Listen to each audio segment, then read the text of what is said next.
I leave you peace, my peace I give you. Look not, Lord, on our sins, but on the faith of your church. Grant us the peace and unity of your kingdom, where you live forever and ever. Amen. The peace of the Lord be with you always. And also with you. Let us offer each other the gift of Christ's peace.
Ito siyang nagnanais na sa ating mga puso'y matagpuan.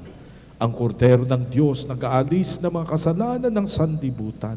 Mapapalad tayong sa Kanya'y tumatanggap. Lord, I am not worthy to receive you, but only say the word and I shall be healed. may the body and blood of our Lord Jesus Christ bring eternal life to us who receive Him.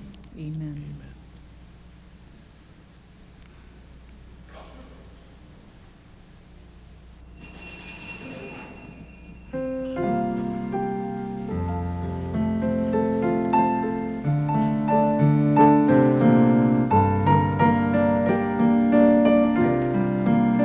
For those watching us at home and are unable to take communion, please join us in our prayer for spiritual communion.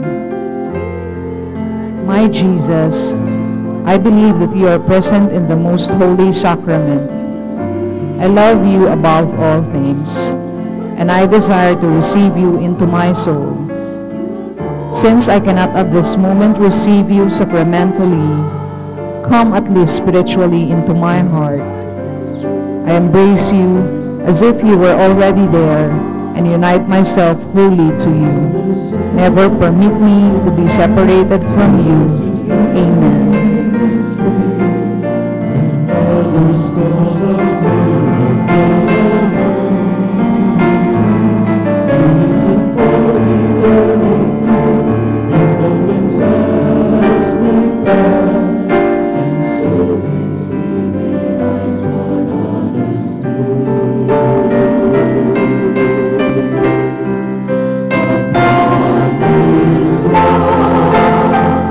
Under my kingdom, and of His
Lord, as you give us the body and blood of your Son, guide us with your Spirit, that we may honor you not only with our lips, but also with the lives we lead, and so enter your kingdom. Grant this to Christ our Lord. Amen. Hanggang sa hindi natin tinatanggap si Kristo at naising siya'y tunay na makilala, ano man ang gawin natin sa kanyang pangalan, mawawala ng silbi. Sa pagkakikilala sa Kanya at mabuhay ayon sa Kanyang kagustuhan, doon lamang makikita ang tunay na Kristiyano. Let's call on His name and say, Jesus. Ibuin mo po kami, hubugin mo po kami ayon sa iyong pagmamahal. Jesus, makapangyarihang nagliligtas na pangalan. Say it once again, Jesus. Basbasan niyo po itong ministering ito at ang lahat ng mga nanonood sa amin sa telebisyon. Ang lahat na patuloy na nagsusuporta sa kanilang talento, panahon at yaman. Nang iyong salita ay maibahagi sa iba, makapagdadala ng kagalingan, kapayapaan, kapatawaran. Whisper His name, Jesus. Hangad namin, Panginoon, na sa aming mga puso'y kay manahan. Hangad namin ang iyong pagpapagaling, ang iyong kapayapaang dala, ang kaligtasang aming nananais, liwanag sa kadiliman.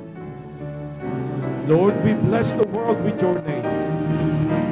Basbasan niyo po ang aming mga kapatid na Pilipino sa Middle East, ang kanila pong mga pamilya, ang mga nasalantat nasaktan dahil po sa lindol, sa New Zealand. Wala po kaming pinanghahawakan kundi kayo. Jesus, tagapagligtas ng mundo.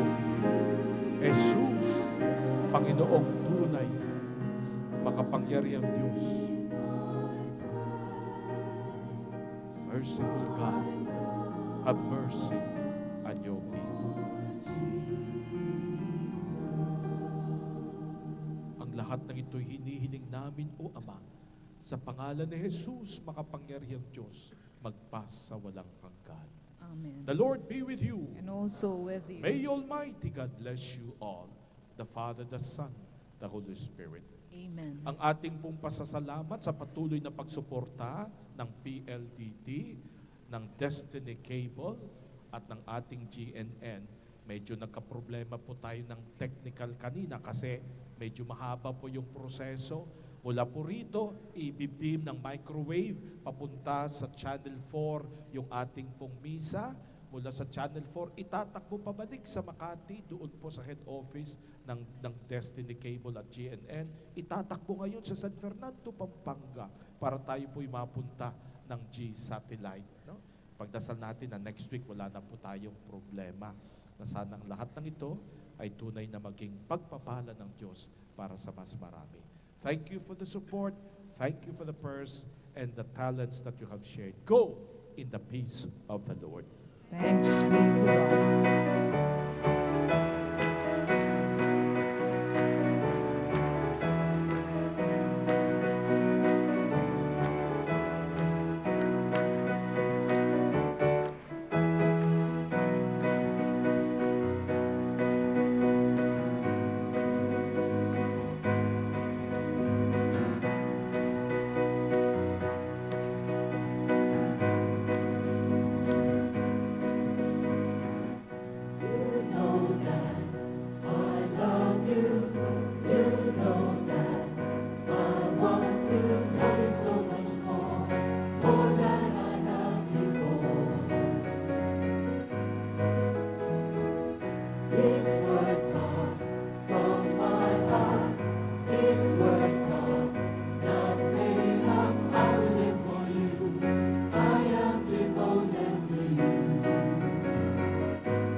Wednesday na po. Sa Wednesday na ito ay araw po ng Miyerkules ng Abo.